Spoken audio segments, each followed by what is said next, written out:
Hey, everybody. This is Chris. And Kathy. We wanted to take a minute to thank you all for tuning in. We appreciate every listener and are grateful for this platform. Please help us share our vision by subscribing to our show through your favorite streaming app. Follow us on Facebook, Instagram, TikTok, and YouTube at Petability Podcast. Check out our ever-growing list of affiliates and sponsors. Simply go to the show notes for information and links.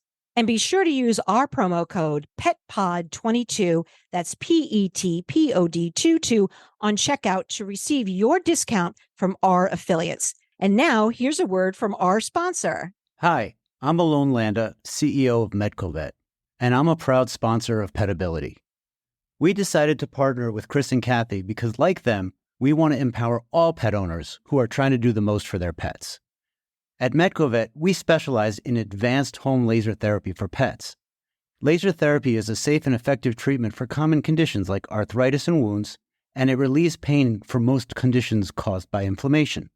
With MedcoVet, pet owners can perform this treatment at home while receiving support from experienced clinicians. If you think your pet would benefit from healing at home, visit medcovet.com, and one of our clinical experts will work with you to determine if home laser therapy is the right fit for you and your pet. Tell them Petability sent you.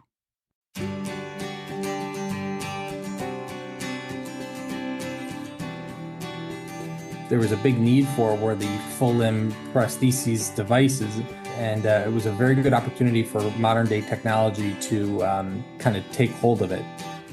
Welcome to Petability. I'm your host, Kathy Simon, certified veterinary technician and certified canine rehabilitation practitioner.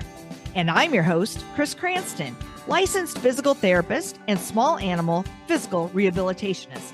Our podcast provides interviews and information to help your pets live their best lives. Hey, Kathy, what's going on today? Hey, Chris, I'm doing okay today. My apologies for sounding nasal. I'm just getting over a cold, so I'm going to do my best to, not sound so nasal. Well, I'm glad you're toughing this one out because we are super excited for this show and our guest. So thanks for being here and taking all your medicines to sound as podcast worthy as you can. as possible, right? As possible. Yeah. I appreciate it. So Kathy, today we're actually talking to one of the founders of 3D Pets, Alex Tholl. And as the name implies, this company uses 3D technology to address the question, can you make a fake leg for my dog? 3D Pets made a revolutionary breakthrough with their ability to create a prosthetic limb for a dog missing their entire front limb, amputated or disarticulated between the shoulder blade and ribs, or just has a nub remaining. And this is called a full limb prosthetic. Historically, prosthetists have needed a certain percentage of the limb remaining to make a fake limb because they needed something to hook it to. This breakthrough was possible through the use of 3D or three-dimensional printing technology to create a secure custom fit. Additionally, 3D Pets makes a custom front-end wheelchair, also a historic challenge for cart manufacturers in the pet industry. We interviewed just recently our friend Tori Beck from Marley's Mutts Rescue Organization, and she has a bipedal dog who just got her front-end wheelchair, and I'm obsessed with following her. And also, we were introduced to Alex via an avid listener on Instagram, Tonka's Journey. If you want to follow Tonka's Journey on Instagram, also has a 3D printed wheelchair, and that's how we got introduced to Alex. And as you know, we are big fans of wheelchairs because we think that it enhances a dog's mobility and independence. And so I'm really excited to hear about their concept for the wheelchair and their prosthetics. And I'm excited to talk more about this company because just like our friends at MedcoVet, this company is embracing technology to help pets in need. And I think we're going to just see more and more of that and these breakthroughs coming down the pike as our pets are just becoming more and more central to our lives over time. So let me tell you a little bit more about the co-founders of 3D Pets, Alex Tholl and Adam Hecht. They're involved in many different facets from customer care right down to fitting devices. They both have Bachelor of Science degrees in industrial design with concentrations in healthcare and business. The boys, as it says on their website, got their start in the field designing and printing pre-surgical models for surgeons at Jefferson medical centers. So I'm making the assumption that that is on the human side. But their current mission is bringing animal mobility devices into the 21st century with a heavy emphasis on top-notch customer service. So welcome to the show, Alex Tholl. Welcome, Alex. Thank you very much. What an introduction. Guys, I have a special guest on my end here as well, our Director of Operations and a very good friend of mine, Lydia Mindek as well. Hi, Lydia. Glad you could join us. Me too. I'm really excited. Maybe we could jump right in a little bit too, Alex, and you can just sort of tell us, like, how did you dip your toe in 3D printing? My partner Adam and I, who both studied together, we had mutual connection, who had a friend in the veterinary, orthopedic, and prosthetic space. And he had introduced us as he was moving and had been working with this gentleman. And this gentleman needed some help with some of the devices that he was building for pets that, had mobility challenges. We ended up getting involved with him and understanding which products that he was making and which products had an opportunity to be improved upon. There was a big need for were the full limb prostheses devices. And he had built a number of them, but they were just very labor intensive, very cost intensive. And it was a very good opportunity for modern day technology to kind of take hold of it. And so that was kind of our initial introduction into the space.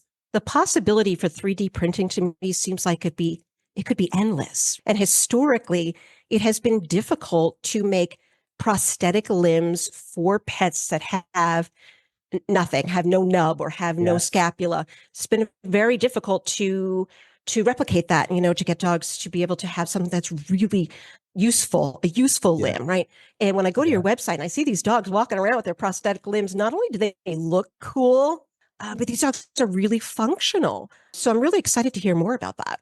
Yeah, I appreciate that. Yeah, it was really interesting how much 3D printing has really developed over the past 4 years. I would frankly tell you that prior to that, the technologies that were in existence really didn't lend themselves well to human-related prosthetic or orthotic components, let alone the animal space. And so I think it was really just a matter of right timing for us, as well as right materials, and of course the right people. So it was really incredible how that all came to be. And we've obviously gotten very involved in the technology and the industry itself. And it's just very funny to think about how timing came down to everything there. But yeah, the technology has really revolutionized the way these devices can be built. Well, congratulations, Kathy. Thank you. Remember, what was it? I started working with you maybe 2002, 2003, and we were making carts and things out of PVC pipe. Oh my goodness. Those, yeah. How far we've come. Right. It wasn't anything available, and it wasn't optimal, but we did what we could to, to put something together for animals. But now with 3D printing and all the technology, I'm really excited too to hear about your front end wheelchair. And this design is very different than any other that I've seen on the market. So we'll get to that. So Alex, could you walk us through the process of designing a 3D printed prosthetic for a pet? Okay, so I think giving a little bit of context here is pretty important if we got to look at the way things were being done to really help compare to the way we're doing things now. And so you had brought up people building wheelchairs out of PVC pipe, and you really have to commend everyone for their ingenuity prior to having access to technology like what we have now. But let's take a step back and just look at the way the process was done. And the process for the prostheses and the wheelchairs up to a certain point is very similar. And so the way it would work is your dog would get casted. Essentially, you would have this ace-like bandage, like when you have a cast on your arm that would get wrapped around your dog's torso, and that would produce this soft, flexible, but shape-holding mold of the torso itself. Once you had that, the orthotist, prosthetist, or whoever was building these would then fill this with plaster of Paris. Think about 80 to 100 pounds of plaster of Paris, depending on the dog's size. And you'd have to tape up the mold, a very messy process. And unfortunately, all that would get thrown out. So quite wasteful as well. And once you had that, the professional would heat up their giant oven and put these large sheets of plastic in there, these rigid sheets of polypropylene. And once the plastic was nice, malleable, they would then bring it back over to that mold and basically drape it over. And this is called thermoforming, essentially, where it goes underneath a vacuum to take the shape perfectly of that plaster mold. And so once that was done, they would come in and they would take their shears essentially, and they would trim the plastic to create this harness or this jacket, as we'll call it. And they would add in features for where the mount's going to be and where the leg's going to go. And this entire process could take up to between 10 to 15 hours, depending on the size of the dog and the case and the features that were needed. And if it had to be remade or fixed, you basically had to start from scratch. And so you can imagine that nothing is perfect on the first go and things need modification, especially with these mobility devices. And so there was this really big opportunity for us to be able to look at that holistically and say, can we implement 3D scanning in some way? Can we implement 3D printing? And if we do, what's going to bridge those two things together? Because if you just 3D print the scan, you're just replicating the torso of the dog. It doesn't actually produce something that you need. And so we ended up developing a custom software that allowed us to take that scan and turn it into the jacket that would then be affixed to either the wheels or the prosthetic leg. And we took a very labor-intensive, cost-intensive product, and we made it a lot more accessible. We made the features help the dogs acclimate better and adapt better. Took into account a lot of the biomechanics when we had done this, connecting with a lot of our colleagues and the professionals in the industry. And that's really how it all came together. Alex, so we were talking with Tori about her dog, Rue. She said something that was very interesting to me as a rehabber. With her dog, she felt that this front end wheelchair was more like an extension of her body versus a device that she's been placed into. And I thought that was a wonderful statement. Can you imagine the feeling of confidence in an adaptation that is form fitted to your body versus being placed into something? You articulated that really beautifully. And I think something that we use as an analogy sometimes is if you buy a set of oversized pants and you go to the tailor to have these fitted perfectly to you. And when you do that, you feel good in them, you feel comfortable, and they, of course, produce the results that you're looking for. You know, you spend money to go to the tailor and do that. And so that's essentially, in one form or another, kind of what we've done here is we're taking an exact replica of the body. We're adding in a number of features that are 100% needed for devices like this to be successful, which I'll touch on. And you're now creating an environment where positive results can be produced. Yeah, I briefly touched on the scanning process. Now, what's really interesting about this is we work with clients all over the world. And so for those that can't come into our facility or one of our provider network facilities, we'll send them this kit. We have really well-written instructions and a video that they can follow, and they can essentially cast their dogs at home where they're comfortable, and they can send that mold of their dog's torso to us. And from that point, we'll 3D scan that mold, or again, if the dog comes in, we'll 3D scan the dog directly. That comes into our software, and what our software allows us to do is consider what the alignment needs to look like, where we're going to have all of our perforations so that the jacket that they're wearing is very breathable, where we're going to have flexibility and where we're going to have rigidity, right? Because dogs need to breathe, they move, they articulate, and the harness needs to be able to do that with them. It can't just be this rigid piece of plastic that digs into their fur and their skin, their body. And then from that point, we use a special material, a special flexible material that 3D print with that produces that jacket. So we go from the physical space to the digital space and then back into the physical space by way of this software and 3D scanning and 3D printing. So once we're out, whether we're doing a prosthesis or we're doing a wheelchair, we'll attach our componentry because we've designed it specifically in the software as to what we're designing for. We'll attach our components, we'll attach our custom wheels if needed or as applicable. And then we send off the device if the owners are not going to come in or see one of our client facilities with a set of instructions on how to adjust this, what to look for when you're getting your baseline fitting. And then, of course, that's where the customer support and training comes into play. But you're right, it has become an extension of the body rather than just a device that's being worn. And that's why I think we've seen so much success.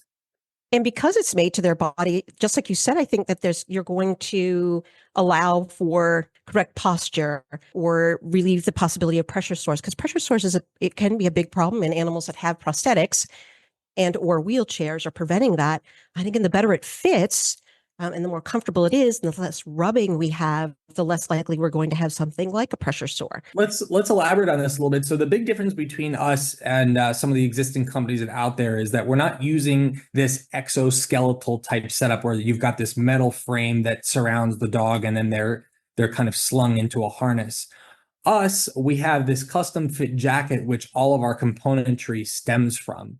And so the dog's not swinging around in a harness while trying to navigate this exoskeletal type setup. And not to talk down upon any of the other solutions, because as we mentioned, some of these solutions do work tremendously well for very specific cases. But for dogs that are missing both front limbs or missing partials on both front limbs, or whatever the scenarios where our devices are applicable, having this jacket that is completely form fitted to them and has the wheel sets coming directly off of that, we've seen tremendous successes from. And so that's really the biggest differentiator for us. Maybe you could describe that front end, what it looks like, because most front end wheelchairs have 2 wheels and yours has 3, almost like a tricycle. Yeah. And that's exactly, we call it the trike setup. And so for dogs that are a little bit bigger than, let's say, a dachshund, we'll use this trike setup. And what we've noticed is that they seem to grasp the turning aspect much quicker and moving forward much quicker than just the 2 front wheels. And what we've noticed as well is rather than just having the 2 front wheels and putting pressure towards the hind end of the dog on the spine, they can now rest their entire weight in this custom form-fitted jacket without putting any abnormal stress in any other areas. Because the way that the 2 wheels works is to prevent it from flipping forward or flipping back, it uses these rods that run along the spine and rest along the back to prevent the wheels from just rolling forward. And so that's one really important thing to consider with these front end wheelchairs. I just wanted to back up and add one more thing. You were talking about, people have options to bring their dogs to you and get scanned and or your DIY kits, but you also have partners around the US and world that can assist in this process as well. Yes, we have our provider network, pun intended. They're a set of individuals or companies that are already in the orthotics, prosthetics, rehab space, whether it be for humans or animals, that have gone through some level of training with us to be able to scan the dog, fit the dog, and make adjustments to the devices. I could be wrong, but I feel like we're seeing more patients with no front limbs or nubs for front limbs than I've ever had before. And maybe that's because we're normalizing these dogs that have these congenital malformations. But I feel like, especially with the smaller breeds, like these little Chihuahuas and stuff, where we see these little nubbins, I'm wondering, can you make a prosthetic limb for any of the size dogs? Like if I have a Chihuahua with nubs or if I have a Great Dane with a nub, are we looking at the same process? Yeah, so you're absolutely right. I do think there has been quite an uptick versus the traditional route of euthanasia with cases like this, which is wonderful. And that's actually how our mascot Trip is still with us today. He just so happened to be in the right place at the right time with Lydia working in vet med when he came in. But in terms of answering your questions, we've built a plethora of different devices to accommodate a lot of different scenarios. So depending on the length of that residual limb, that nub, we'll offer different types of devices. For a Great Dane, it's a lot easier for us to build a traditional full limb prosthesis and have an accommodation for that residual limb. Whereas with a small dog like a Chihuahua, we may want to offer something like a risk style cart, as we call it, that has these 2 wheels that come off of the sides of the animal that gives them the support to move around without, this tiny little leg, essentially. We found that with dogs of this size, they do better rather than having a leg underneath them. Well, let's talk a little bit more about the biomechanics and things, because Kathy, I think, we've been around a number of dogs that have had amputations, and I felt that they typically do pretty well. I mean, people panic. It's a very devastating surgery, despite what the source may be. Maybe it's cancer, maybe they had a trauma, or like we alluded to, some congenital deformities, but they accommodate well and adapt well. I mean, that's one of the best things about pets in general. But Alex, can you please explain why pet owners should even consider a prosthetic from a biomechanical point of view? What is it offering them? If they don't have a limb supporting them in the long term, what can happen to the body? So I'm going to touch on this in two parts. The first part is every device that we build, aside from the wheelchairs, are preventative measures. If we have, in every case that comes to us, they have to go through our candidacy application and they speak with one of our team members on the phone to make sure that not only the pet is a good candidate, but the owners and the household are good candidates for a dog with a device like this. Our success rate is higher because of that. And the second part of that, as I touched on in terms of preventative measures, dogs who have hyperextension of that carpal joint or have severe arthritis in their shoulder joint, it's probably at a point where it's a little too far gone for them to be able to reap the benefits of having a prosthesis versus potentially using a wheelchair. And you guys know this probably more than I can speak to, but the rehabilitation for hyperextension or for arthritis without going through all these different medications is extensive, especially when you're missing one front limb and you're bearing 60% of the weight on those two front limbs if you had both.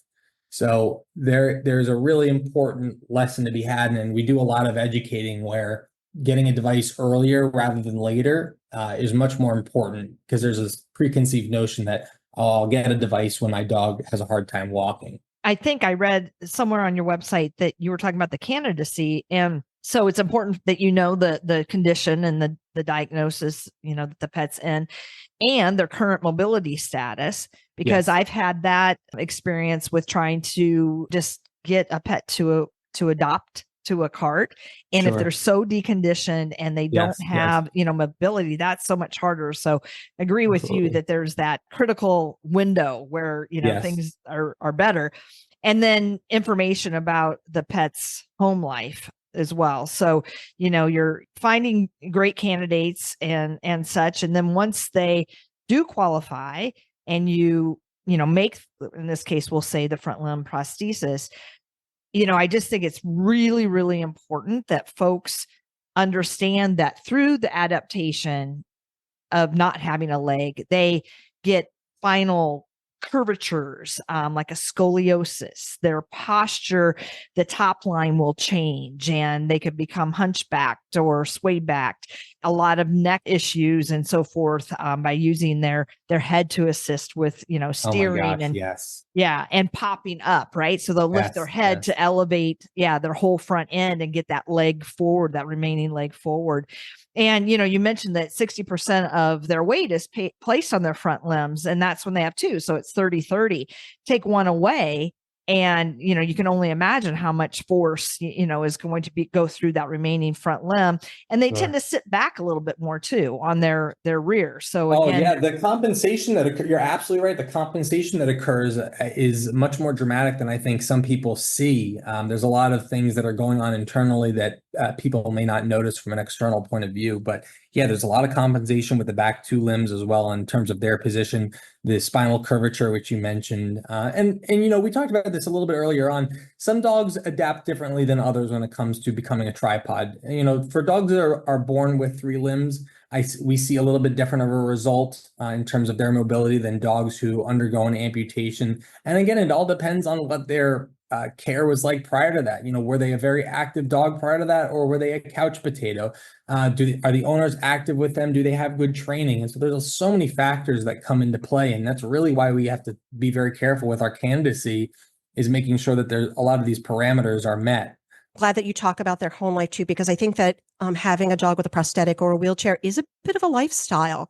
Like Oh. you can't just pop your dog in and then go to work. There's a lot of stuff that goes along with having that kind of an animal with this type of disability. So to look at their home life and see what their traction is and who's available to put the prosthetic on and who's going to do the skin checks. And also, I think there's a good argument that can be made here for marrying the prosthetics and the wheelchairs with your canine rehab practitioner so that we can address, Absolutely. these compensatory related things.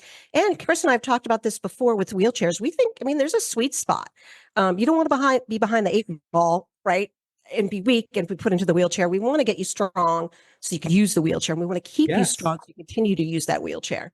And Kathy, with any sort of prosthetic, orthotic, wheelchair, it's tough on the body no matter what we try to do. And so again, a device like the MedcoVet Luma could be fantastic at mitigating some of those arthritic changes, addressing, skin breakdown, and even the times when they're not in their device. And, we think of those little dogs that are scooting around on their chest because they're born with no front legs. And, it's got to be so tough on them. So using the MedcoVet Luma for these dogs, you folks listening out there, that could be a great tool in addition to adapting to wheelchairs and prosthetics and orthotics.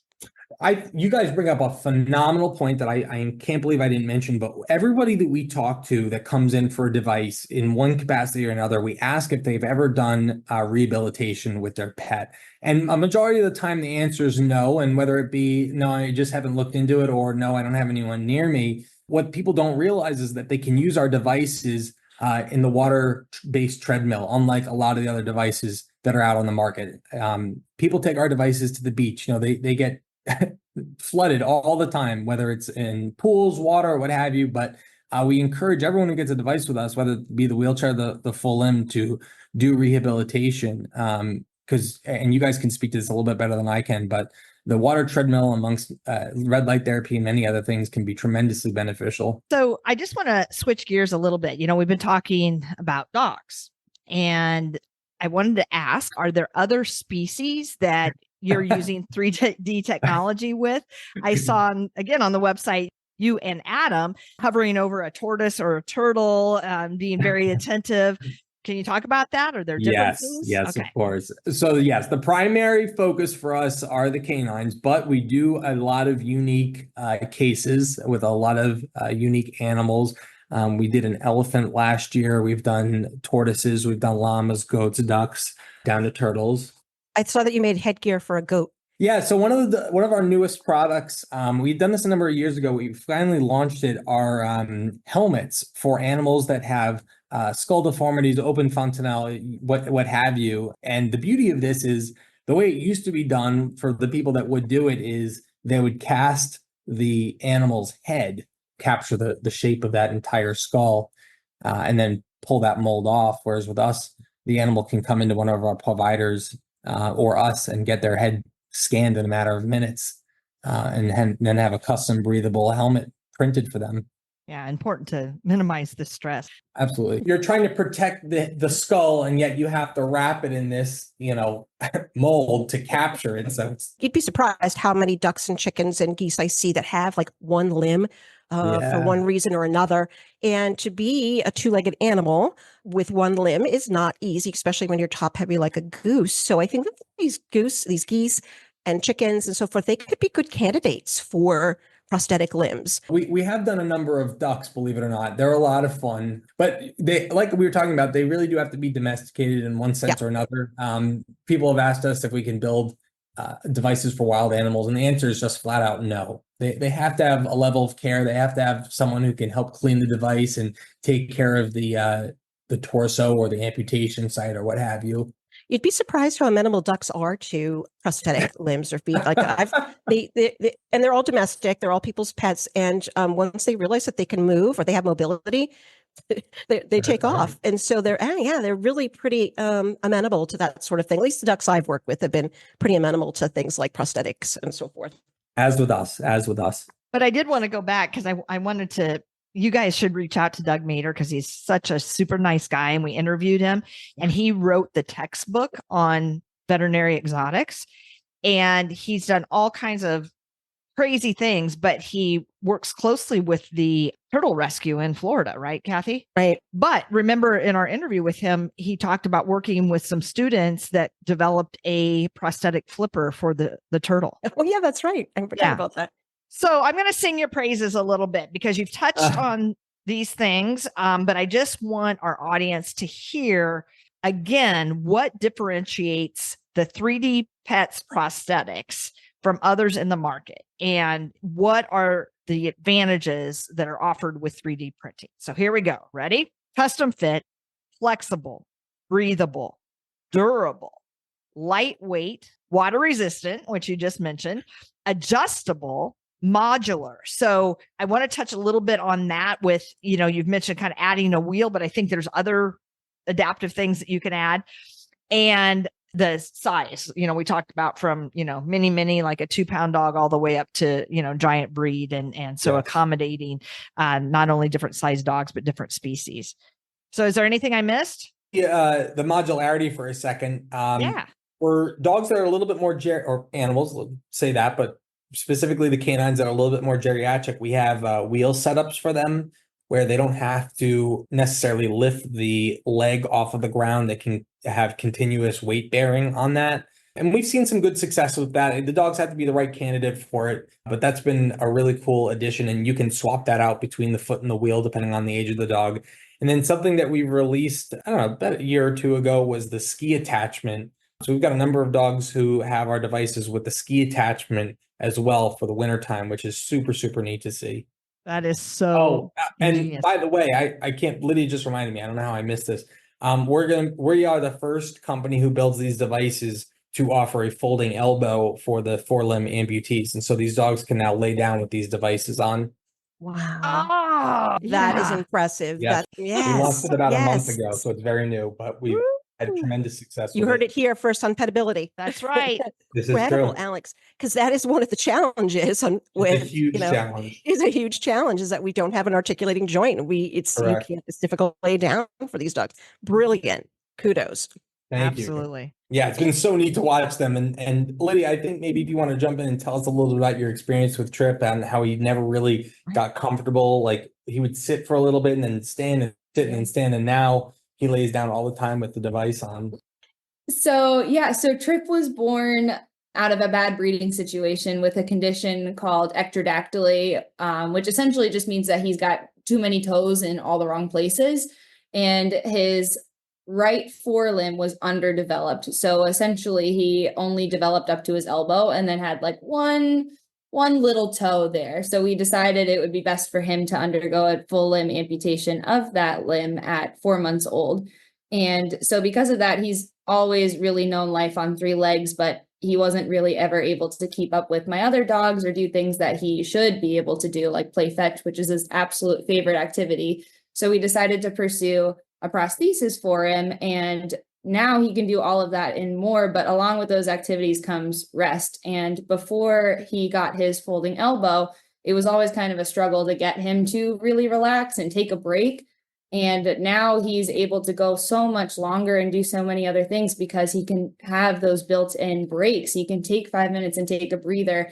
And it's been tremendous being able to take him out to events and things as kind of like our ambassador or ambassador, as we like to joke about, or our mascot, because he can't really, settle. So he'll just stand the whole time. But now since he has the elbow, I mean, his stamina is incredible. He does amazing. To replicate the elbow is no small task, but no, I think maybe you could answer this question for me because I'm always interested in the emotional lives of animals. Do you find that either the wheelchair or the prosthetic impacts the animal's emotional well-being? Do you feel that they exhibit a change in maybe social behavior with their humans or other animals? Or do you experience sort of this change in their confidence level or sense of independence?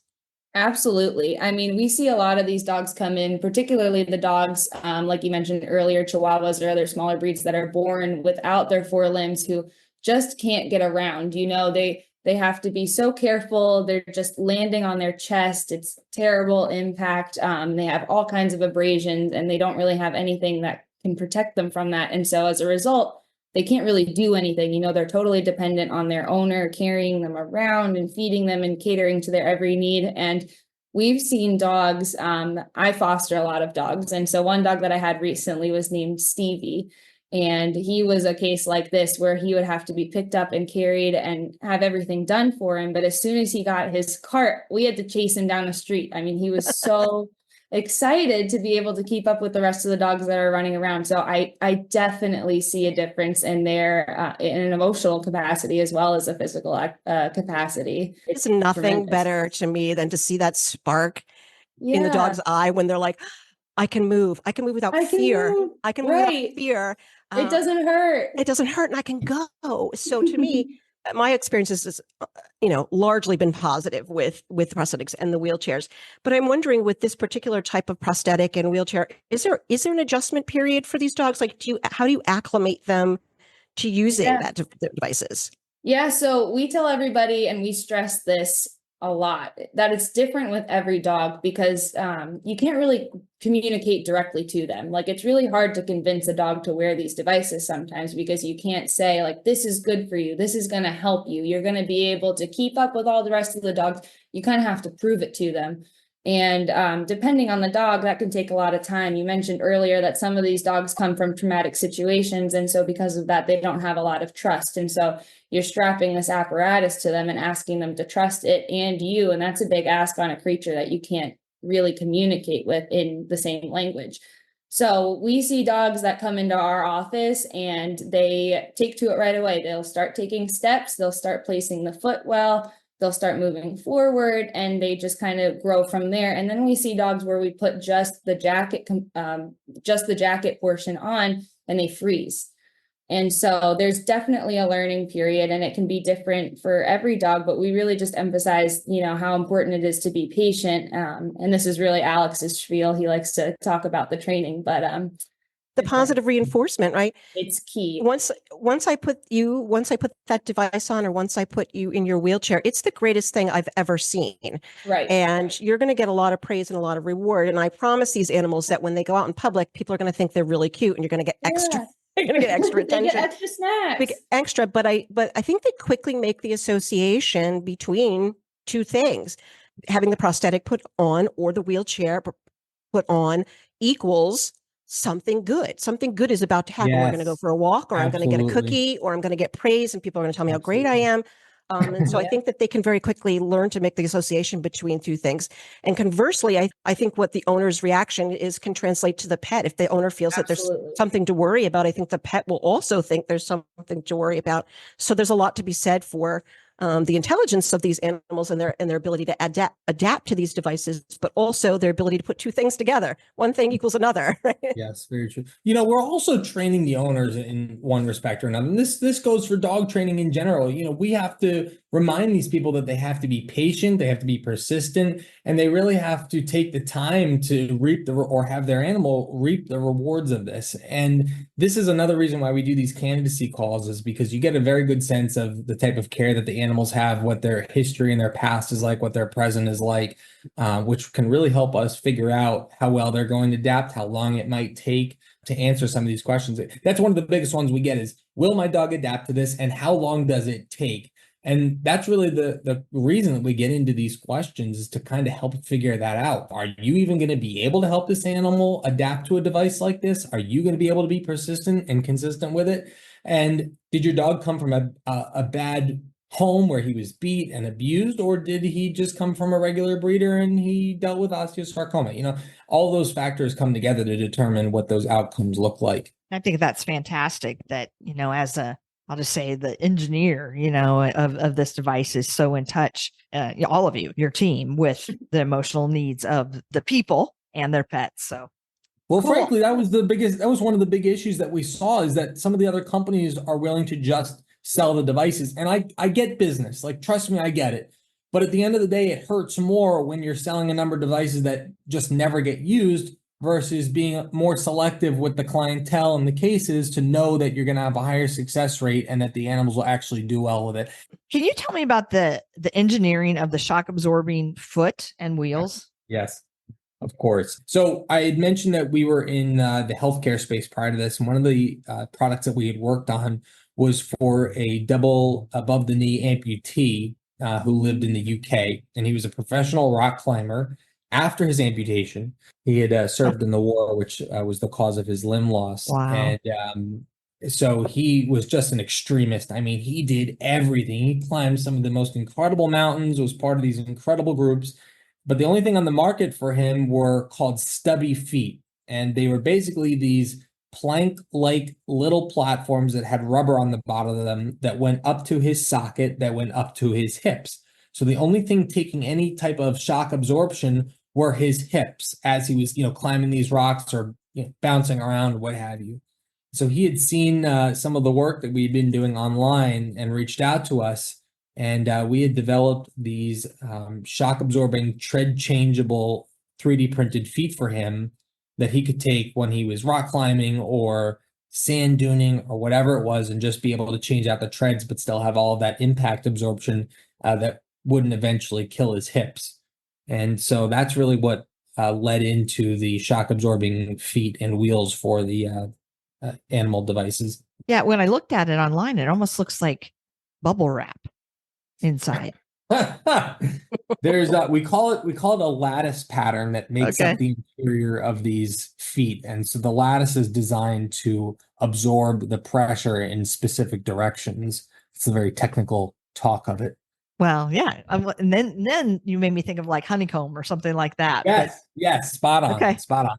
Anybody who's listening to this podcast needs to go to their website, because it's hard to imagine this stuff as we're describing it. And they have, videos of dogs not only walking, but running in their devices.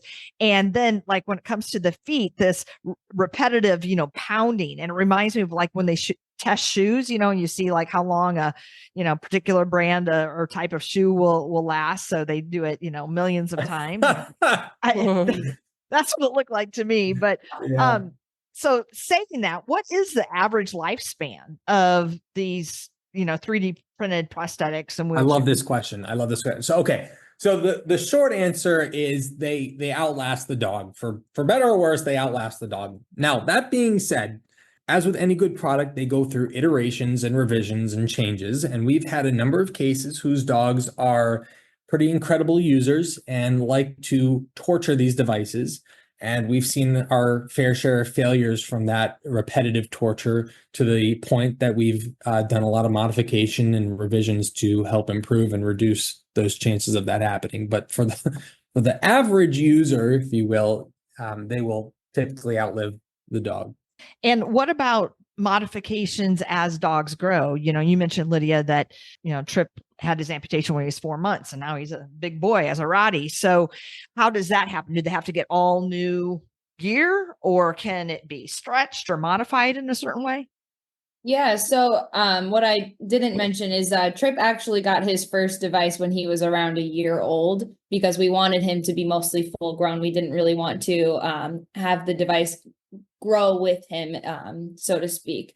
Our devices, because of the flexibility that's built into them, they can accommodate around like 5 to 8 pounds of weight gain or loss as pets, grow or change. Or if we get a large breed dog that's about a year old and they still have some muscle to develop, they can accommodate that. But typically we encourage people to wait until their pet is around a year old, so they are fully developed before they get their device. Alex, can you tell us what's the average cost for a prosthetic limb and or the wheelchair? Depending on the type of limb loss that the dog has faced determines that price bracket, but they range from $1,500 up to $2,000. And of course, it depends on the limb loss, the size, weight, all those different factors. The wheelchairs are a little bit more. They start at around $1,800 and they go up to about $2,500, depending on the case, size of the dog, etc. But one of the things that I like to add, and I think you guys can also speak to this, is surgery isn't always the answer. And so I think between rehabilitation therapy and the devices, you can potentially prolong what might inevitably be a very, very expensive surgery. And so that's something that we really like to talk about as well when people are interested in the devices. Is for some people, it may seem like a large sum of money, regardless of the payment plans and all of that we offer. But if you think about some of the potential down the road costs that could occur if you decide not to move forward with a device like this, they can really surmount that. What's next for your company? Have you considered doing rear legs or hind end wheelchairs for pets? That is like one of the most common questions we get. We have done a number of prototypes for hind limb amputees. They're not as common as the forelimb, but they're still out there. Unfortunately, the anatomy that we're working with towards the rear end is obviously very, very different than the front. We don't have the structure of the rib cage to work with and help us. And so it has just been a tremendous challenge. So I don't think that we're going to continue to pursue that, at least in the near future. We do advise people that it is something that we've tried, but we just haven't seen a lot of success from. And I'm not going to put a product out that isn't. But as I mentioned earlier, the helmets are brand new to our product lineup. We have some things in the near future that we're going to be launching as well, which is super exciting. It's a constant innovation around here. So we have a lot of fun. True entrepreneurs, it sounds like. Yeah. You know what? We are, but we also really like solving complex challenges. And that's really what the full limbs were. They were a really big challenge. They were cost prohibitive. They were build prohibitive. And we knew ways to get around that and greatly improve them. Are you guys going to be partnering with more AI? And, how do you imagine like scaling your business? So we definitely already use AI. We talked about some of the products that we just launched and things that we have in the works. But I think a big thing for us is that provider network that we mentioned earlier as well. We want to continue to bring on the right people to help the dogs that are in their area. This is also a value add to their business, which is pretty exciting. Something that's really unique and takes advantage of modern day technology and methods of care. And so those are a few big proponents of growth for us. What ethical considerations does your company constantly battle? And what would you say to those folks out there that say resources like this should be used in the human field, and it may be cruel in some way to do this with animals? Oh yeah, this is something I talk about all the time. I did a talk a couple of weeks ago in Chicago, and this goes back to our candidacy applications, frankly, where we're the ones determining if the dog's going to be a good fit and going to be successful. I think if a company was to just sell to anyone, they're doing a disservice, and it is no longer serving the best needs of the animal, in my opinion. And so, I think that's a big proponent of it. In terms of somebody's opinion on this is helping or hurting, the only thing that I can tell you is reference the cases that we've done in the past for owners who have put in the time and the effort, or the rehab specialists that put in the time and the effort with their cases that have really reaped the benefits. Tori Beck had spoken to you. Tonka's mom had spoken to you. Those are just a few of many who can attest to the success and the differences that they've seen with the dog having a device. And so while I still think there's plenty up for debate, and I still think there's plenty of improvement for us to make, as we will continue to do, from an ethical standpoint, I think this is a very good measure. I mean, I follow Tori Beck's dog on social media and Tonka's journeys, and they're doing pretty amazing. In fact, I was just watching Rue earlier today go for her walk in her new wheelchair, and she had to overcome a lot of challenges with those nubs, Yes. with opening, skin sores and stuff, with repetitive concussive, forces on those nubs. So I think that people, when they see the animals, I think they'll understand that it is a worthy endeavor. I do want to add too, Tori Beck is a perfect example of our provider network. She was actually working with Two Hands, Four Paws in Los Angeles, who's a wonderful provider of ours. They did the initial scanning, and then we actually were out in the area, believe it or not, and got to meet Tori and Rue and do the fitting with Brian and his team at Two Hands, Four Paws. So that was a perfect neat. example. Rue is so cute. I wish I had met her. She's so stinking cute. Yes, very hope I get to- wonderful. And if you've seen, Tonka's journey, their sibling Summer also has one of our devices. She's got a wheelchair bias, and oh my God, is she a rock star? She is amazing. She beats the heck out of a cart. And I believe they did just adopt another dog, Macy Trey, who has one of our carts as well. And we're building some custom padding for them. So if people want to get their daily dose of joy, they should go to Instagram at Tonka's Journey and see her little crew out there. I just want to cover a few logistical things. You mentioned that the price is $1,500, but you do offer payment plans.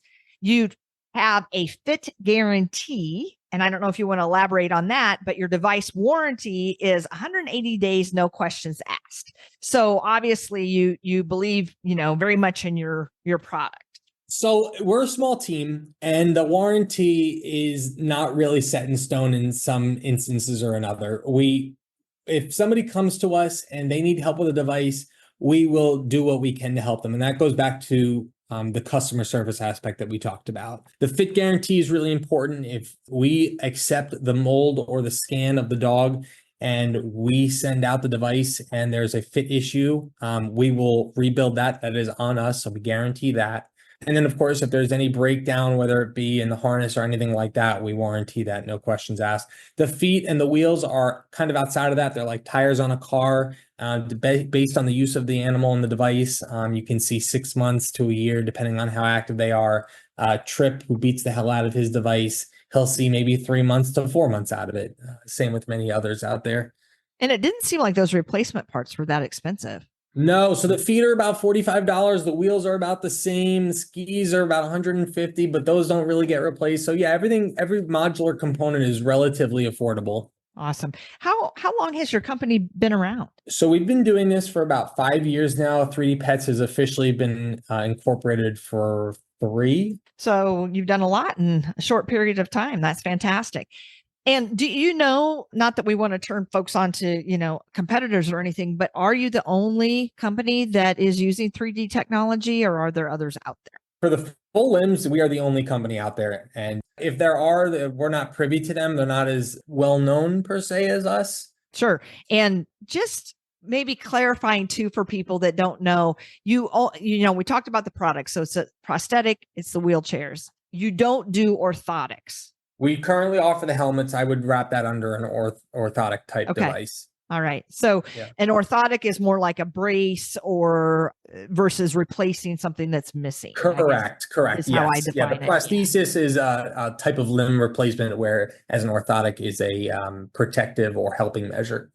Well, I'm really excited about where your company is going, Alex. I'm excited to see new things come from 3D Pets. I'm excited that you both came on today and were able to talk a little bit about your dog, Lydia. And I'm just wondering if you could, as we're wrapping up, let the audience know, where can they find you? Where can they connect with you on social media? And how do they find out how do they connect with you to find out if their pet is a good candidate for a wheelchair or prosthetic? Guys, let me start by saying thank you so very much for even having us on. I'm certainly flattered and I appreciate all the accolades. And we welcome everyone to come and check out our website. It's 3dpetsprosthetics.com. And if you think that your pet might be a good candidate for one of the devices, you can fill out that candidacy application on the website. You can find us on Instagram at 3d.pets. We're also on Facebook as well for the same thing. Oh, and TikTok. You're on everything. Great. So your handle for all your socials is 3d.pets. Yes. Got it. So thank you once again, Lydia and Alex, for lending your time and expertise. This is so exciting. And, depending on what products come down the pike, maybe we'll have you on again. Oh, that'd be amazing. Thank you guys so very much. It was really wonderful. I appreciate it. Thank you. Take care. All right. Take care. Bye. Thank you for joining us. We hope you enjoyed our show. Follow us on social media at Petability Podcast. And please check out our affiliates and sponsors. Simply go to the show notes for information and links. Thank you and tune in next time.